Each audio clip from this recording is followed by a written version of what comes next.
বাংলাদেশের ইতিহাসের সবচেয়ে লম্বা সময় বৈধ অবৈধভাবে জোর করে ক্ষমতায় থেকেছে সেই দলের নেতারা আজকে পালায়ে সীমান্তে লুঙ্গি পরে পালাইছে। এটা হচ্ছে ইটস আবার পলিটিক্যাল হিস্ট্রি। যদি আপনি জনগণকে বুঝতে না পারেন, জনগণের মানুষ বুঝতে না পারেন, জনগণের যে পরিবর্তিত চরিত্র বুঝতে না পারেন, 6 কোটি তরুণদের আকাঙ্ক্ষা বুঝতে না পারেন, তাহলে বাংলাদেশের রাজনীতিতে সে যত বড় রাজনৈতিক দল হোক না কেন সে নাই হয়ে যাবে। এই নাই হওয়ার ইতিহাস আমরা এই বাংলাদেশের ইতিহাসই বহুবার দেখেছি গত 6-7 দশকের মধ্যে। গতকালকে আপনারা দেখেছেন যে জাতীয় ঐকমত্য কমিশনের জরুরি মিটিংয়ে এবি পার্টির চেয়ারম্যান পরিষ্কার করে দেশের সংকটে ডিসাইসিভ ভূমিকা নেবার ব্যাপারে অন্তর্বর্তীকালীন সরকারকে আহ্বান জানিয়েছেন এবং বারবার দলের পক্ষ থেকে বলা হয়েছে যে আলোচনা, বিতর্ক, তর্ক এগুলো সব গুরুত্বপূর্ণ। রাজনৈতিক দলগুলোর মধ্যে ব্যাপক ভিত্তিক পরামর্শ এবং সেশনের পরে সেশন হওয়াটা যেমন ঐতিহাসিক ছিল, জুলাই সনদের যেই জায়গাতে এসে আমরা দাঁড়িয়েছি স্বাক্ষরবিহীন অবস্থায়ও কিন্তু ইটস এ ন্যাশনাল কমিটমেন্ট। কারণ এই সনদের ড্রাফটটা কিন্তু ইতিমধ্যে আলোচনার ভিত্তিতেই সবাই একমত হয়েছেন। স্বাক্ষর করাটা শুক্রবারে, আগামীকালকে হচ্ছে it's a pure technical symbolic জায়গা। It has already been signed politically at the Consensus Commission. So সেই জায়গাতে আমরা বোধ করছি যে বাংলাদেশের রাজনৈতিক ইতিহাসে এটা একটা ঐতিহাসিক ঘটনা যে ক্ষমতার বাইরে শুধুমাত্র দেশ, রাষ্ট্র, দেশের মানুষকে নিয়ে যে আমরা ঘন্টা পর ঘন্টা, সপ্তাহ পর সপ্তাহ, মাসের পর মাস জাতীয় ঐকমত্যে পৌঁছানোর চেষ্টা করেছি, আলোচনা করেছি, একমত দ্বিমতের উপরে ভিত্তি করে ছাড় দিয়ে কিভাবে একটা জায়গায় আসা যায় যেখানে প্রায় সবাই আমরা কাছাকাছি। আমরা এর আগেও বলেছি যে এবি পার্টির পজিশন হচ্ছে যে এই সরকার হচ্ছে গণ অভ্যুত্থানের ম্যান্ডেট নিয়ে গঠিত একটা সরকার। কোনো সংবিধানের খামেবন্দি 106 ঠিকানায় পাঠানো কোনো কোড নাম্বারের চিঠিতে এই সরকার গঠিত হয় নাই। এই সরকার হচ্ছে 24-এর রক্তস্নাত গণ অভ্যুত্থানের সরকার, যারা আওয়ামী সাংবিধানিক ফ্রেমে, 72-এর সংবিধানের ফ্রেমে ঢুকিয়ে দিয়ে 106-এর কোড নাম্বার ব্যবহার করে জেমস বন্ডের মতো করে আওয়ামী লীগকে পিছন থেকে পুনর্বাসন করবার নির্বাচন এবং রাজনীতি করতে চায়, তাদেরকে মনে রাখতে হবে জুলাই সনদের অক্ষরে অক্ষরে, প্যারায় প্যারায় আগামী গণ অভ্যুত্থানের ভবিষ্যৎ লিখে দেওয়া আছে। অতএব যদি কেউ মনে করে যে কোনো রকম সাংবিধানিক ক্যারিকাচারের মধ্য দিয়ে গণ অভ্যুত্থানকে অস্বীকার করা হবে, 24-এর শত শত হাজার হাজার শহীদ, আহত, পঙ্গু ভাই বোনদেরকে অস্বীকার করা হবে, তারা বোকার স্বর্গে বাস করছেন। তারা বাংলাদেশের জনমানুষকে এখনো চিনতে পারেন নাই। তারা এখনো 91-এর ফ্রেম দিয়ে 106-এর কোড নাম্বার ব্যবহার করছেন। বাংলাদেশ 91-তে 2001-এ নাই, এটা 2025। যারা এই মানুষ বুঝতে পারছেন না তারা বাংলাদেশের রাজনীতিতে গ্র্যাজুয়ালি অপ্রাসঙ্গিক হয়ে যাবেন। It's about history. এটার সাথে আমাদের কোনো রাজনৈতিক দল অথবা রাজনৈতিক মতের ব্যাপারে কোনো জিঘাংসার প্রশ্ন নাই। এটা হচ্ছে ইতিহাস। শুধু মুসলিম লীগের ইতিহাস দেখেন, একটা দল 2টা রাষ্ট্র বানিয়েছে ব্রিটিশ বিরোধী আন্দোলনের জায়গা থেকে, সেই দল আজকে সাবকন্টিনেন্টে নাই হয়ে গেছে। আওয়ামী লীগকে দেখেন, বাংলাদেশের ইতিহাসের সবচেয়ে লম্বা সময় বৈধ অবৈধভাবে জোর করে ক্ষমতায় থেকেছে সেই দলের নেতারা আজকে পালায়ে সীমান্তে লুঙ্গি পরে পালাইছে। এটা হচ্ছে ইটস আবার পলিটিক্যাল হিস্ট্রি। যদি আপনি জনগণকে বুঝতে না পারেন, জনগণের মানুষ বুঝতে না পারেন, জনগণের যে পরিবর্তিত চরিত্র বুঝতে না পারেন, 6 কোটি তরুণদের আকাঙ্ক্ষা বুঝতে না পারেন, তাহলে বাংলাদেশের রাজনীতিতে সে যত বড় রাজনৈতিক দল হোক না কেন সে নাই হয়ে যাবে। এই নাই হওয়ার ইতিহাস আমরা এই বাংলাদেশের ইতিহাসই বহুবার দেখেছি গত 6-7 দশকের মধ্যে। তো সেই পরিবর্তিত বাস্তবতায় আমাদের এবি পার্টির পজিশন হচ্ছে যে বর্তমান অন্তর্বর্তীকালীন সরকার হচ্ছে গণ অভ্যুত্থানের সরকার, এবং সেই প্রেক্ষিতেই পার্টির চেয়ারম্যান বারবার রিপিটেডলি কমিশনের মিটিংয়ে বলেছেন যে ডিসাইসিভ হওয়ার সময় এসছে। Enough is enough on discussions and debate and consensus. সিদ্ধান্ত দিতে হবে, রুলিং দেন, ভার্ডিক্ট দিয়ে দেন, what needs to be done. আমরা সবাই সাফিসিয়েন্টলি কথা বলেছি এবং এটার উপর ভিত্তি করি আগামী দিনে গণভোট হোক, সাংবিধানিক মানে কনস্টিটিউশনাল ফ্রেমের অধীনে কোনো প্রোক্লামেশন হোক, যেই ফ্রেমে আসুক, এই সনদের একটা লিগ্যাল পজিশন পরিষ্কার হয়ে যেতে হবে জাতির কাছে।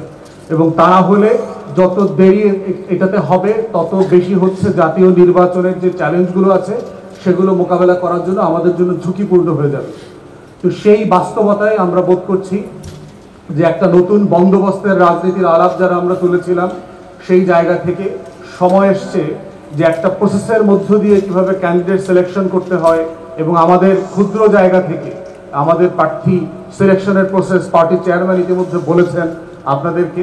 তো আমি আজকে এই ইন্ট্রোর পরে অনুরোধ করব যে এই প্রাথমিক মনোনয়নে যারা সিলেক্টেড হয়েছেন তাদের ব্যাপারে ফার্দার নাম ঘোষণা করা সহ বাকি অংশ পরিচালনা করবার জন্য পার্টির চেয়ারম্যান জনাব মুজিবুর রহমান মঞ্জু ভাই। নাটোর 1 মোকাররেবুর রহমান নাসিম, নাটোর 4 মুকসিদুল মমিন, সিরাজগঞ্জ 1 সাব্বির হোসেন তামিম। একটু আওয়াজ দিয়েন যারা দূরে আছেন, নাহলে তো আমরা বুঝবো না। জি, সবাই একটু করতালি দিবেন তাহলে সুবিধা হবে। সিরাজগঞ্জ 6 আনোয়ার সাদাত টুটুল, পাবনা 4 শাহ আব্দুর রহমান,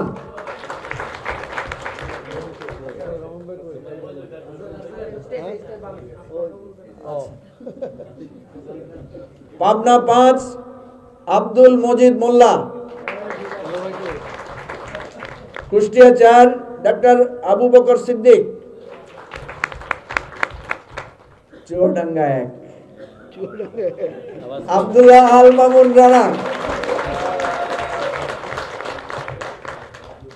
চুয়াডাঙ্গা 2 আলমগীর হোসেন, ঝিনাইদহ 1 অ্যাডভোকেট মতিয়ার রহমান, ঝিনাইদহ 2 হাদিউজ্জামান খোকন, ঝিনাইদহ 3 মুফতি মুজাহিদুল ইসলাম, মেহেরপুর 1 রফিকুজ্জামান রফিক, যশোর 2 রিপন মাহমুদ,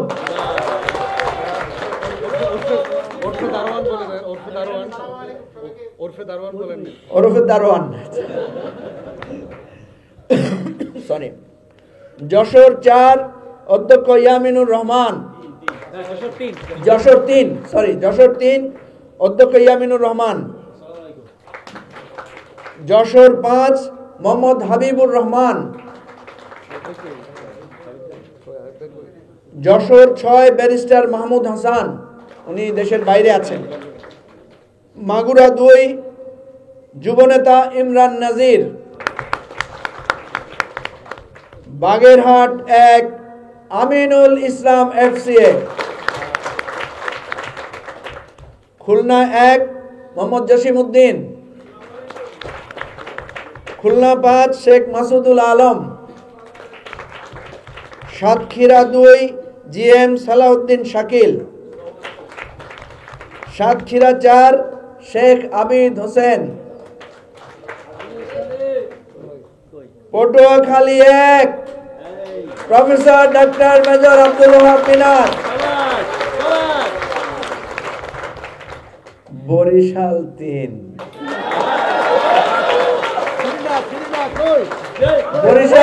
ব্যারিস্টার আসাদুজ্জামান ফুয়াদ, বরিশাল 5 অ্যাডভোকেট তারিকুল ইসলাম নাহিদ, পেছনে, পিরোজপুর 2 ডক্টর ফয়সাল খান,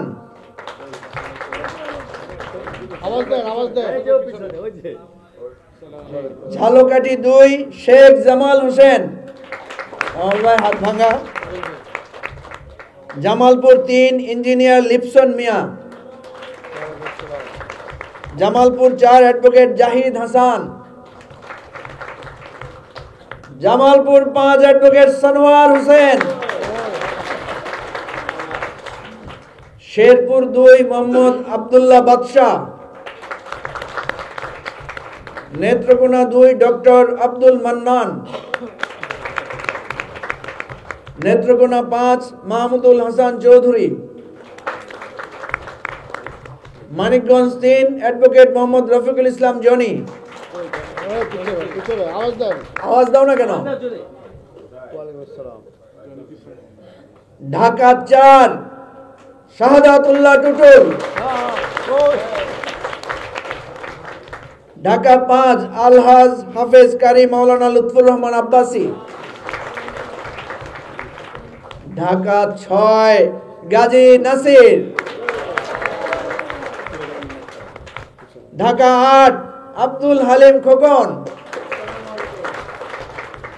ঢাকা 9 বিএম নাজমুল হক। ঢাকা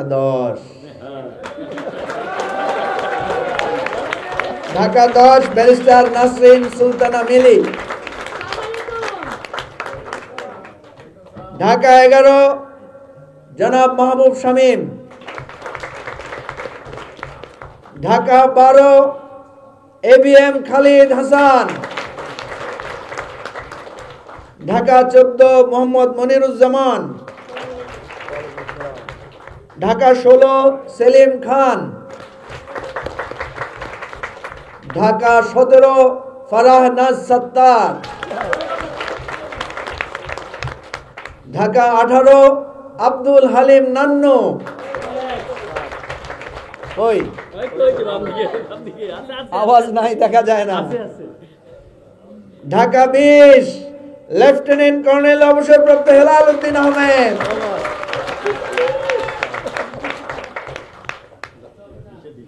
গাজীপুর 2 ইঞ্জিনিয়ার আলমগীর হোসেন। আসছে absent. Gazipur 3 engineer Kaushik Ahmed. Gazipur 6 barrister Abbas Islam Khan. Narayanganj 3 Ariful Islam. Narayanganj 5 Shahjahan ব্যাপারী।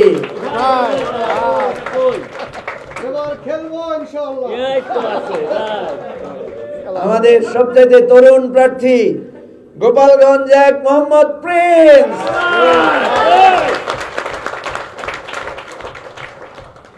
সুনামগঞ্জ 3 সাংবাদিক জসিম উদ্দিন। সুনামগঞ্জ 4 রেজাউল ইসলাম শোয়েব। সিলেট 1 ওমর ফারুক। আসছে। সিলেট 3 অ্যাডভোকেট নাজমুল ইসলাম। সিলেট 5 আলতাফ হোসেন। হবিগঞ্জ 4 অ্যাডভোকেট মোকাম্মেল হোসেন রবিন, উনি আসতে পারেন নাই।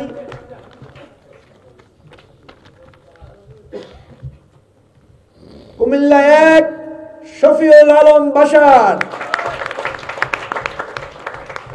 Comilla 3 doctor engineer Shahidul Islam Shahed. Comilla 5 barrister Zubair Ahmed Bhuiyan.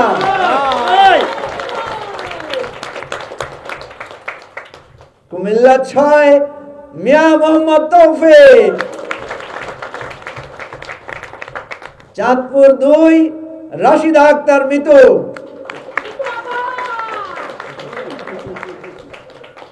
Feni 2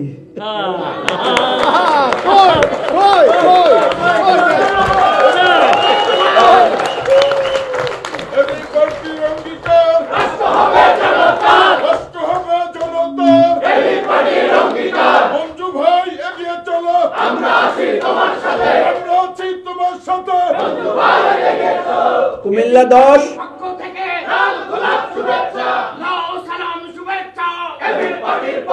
Comilla 10 উনি দেশের বাইরে আছেন, জনাব আব্দুল্লাহ আল মামুন।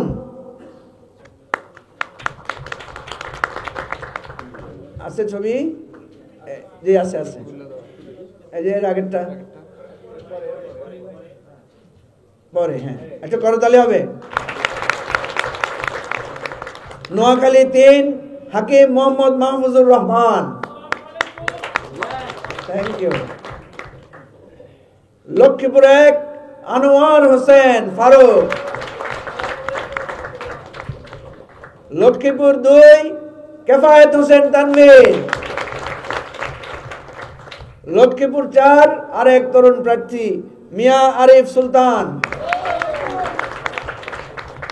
চট্টগ্রাম 3 আতাউর রহমান নূর। আসছে কোথাও আছে?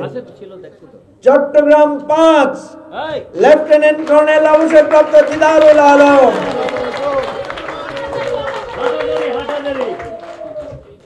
Chittagong 7 Abdur Rahman Monir. Chittagong 8 advocate Mohammad Golam Faruk. Chittagong 10 advocate S A Kashem. Chittagong 11 engineer Mohammad Lokman. Cox's Bazar 1 অধ্যাপক A B Wahed. Cox's Bazar 2 advocate Enamul Haque Sikder. Cox's Bazar 3 Sarwar Sayeed. Cox's Bazar 4 Shamsul Haque Sharek. Khagrachari পার্বত্য জেলা ফারজানা আলম। চট্টগ্রাম 9 বীর মুক্তিযোদ্ধা লায়ন হায়দার আলী চৌধুরী।